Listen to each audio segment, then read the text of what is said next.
Welcome back, a little bit of luck. My name is Mike. Well, today we're going to build a laundry riser, and I'm hoping to do it for under $100.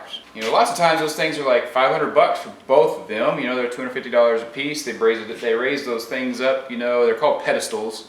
And mine's called a laundry riser because that's what I'm doing. I'm not putting pedestals underneath it. I'm building a laundry riser. But I'm going to build it out of 2x6 material, 2x4 material, and 4x8 MDF. That's what we're going to do today, and let's get to it.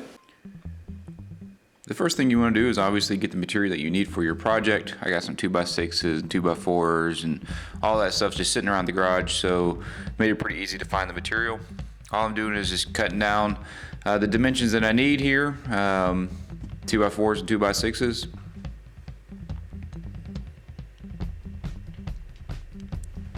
This is the 4x8 foot sheet of MDF. Cutting it down, this is the top.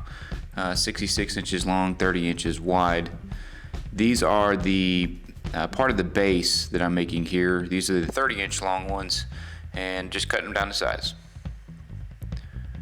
Same thing here, taking the top, cutting it down to the 30 inches instead of the 48 that it was originally. This is the base.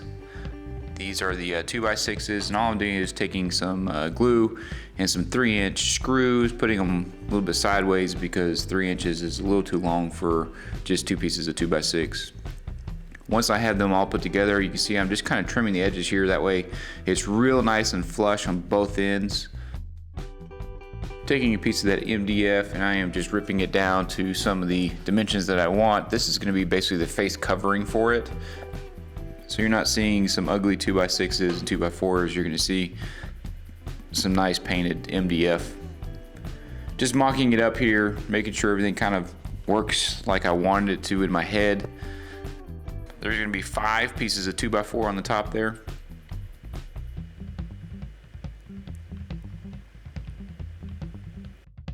Just a close-up look at it. Obviously that right side is going to be all the way out to the right.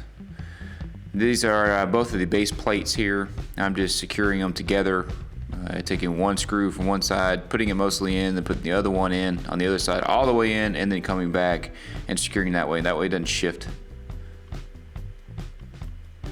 This is that ripped piece of MDF, just cutting them down, making sure they all work, gluing and brad nailing them.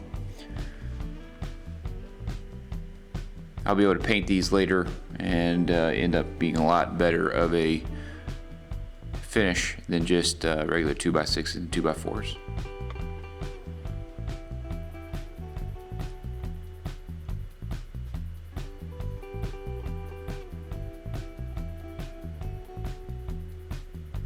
Same thing here, part of the face frame, measured it out, threw it in.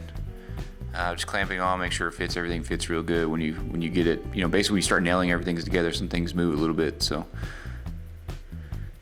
put the top on. This is part of that 4x8 sheet of MDF, 66.5 inches long, 30 inches wide.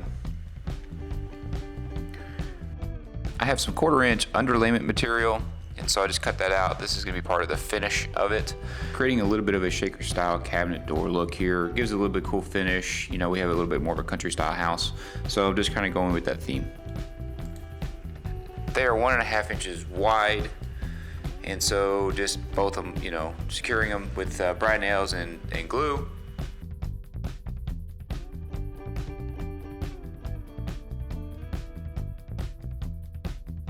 Just getting all the pieces in there, like I said, just brad nails and glue.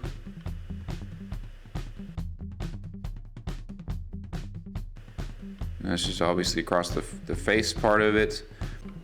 One thing I did have to watch out for is I do have to take this thing apart, obviously, because I can't just fit it into the little laundry room area that I have. So I do have to be careful where I put the glue and the brad nails. Now I'm using some wood filler here just to kind of fill in all the little brad nails, the spaces in between the two, you know, pieces that I've put together. That way when I go back and sand it and paint it, it'll look like it's one continuous piece. Here I'm just obviously laying on some paint.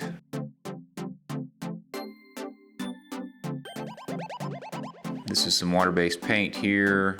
It's a gray color. and it matches some of the things that we've already done in the house. So I'm just kind of highlighting that here. I'm just bringing in some of that color in a different room.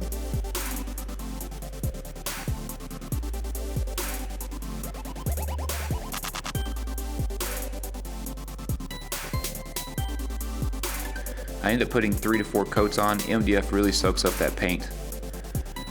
So we really need to do several layers of it. And then obviously at the end I did some touch up after installing the washer and dryer on top.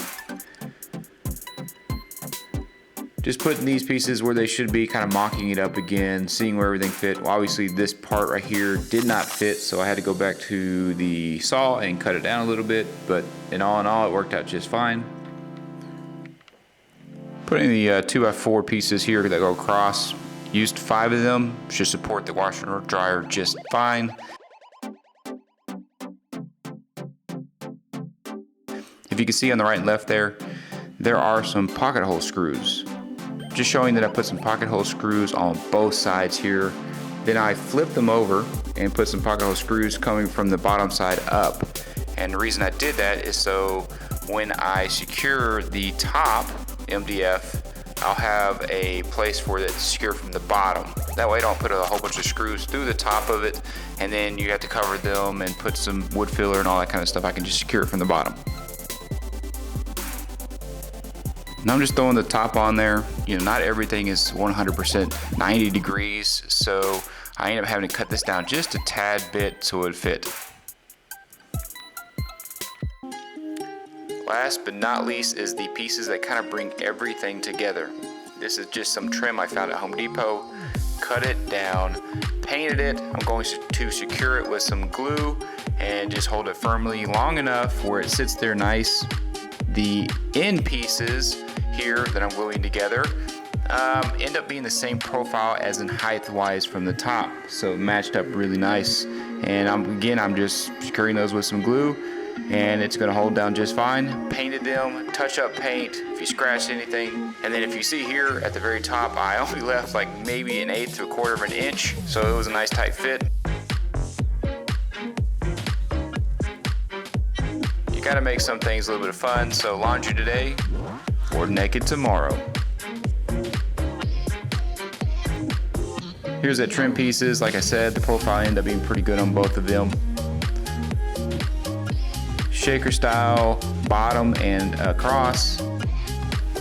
We're going to put some baskets underneath. I bought some baskets, they didn't fit, so it's not gonna make the video. Thanks for watching this laundry riser project.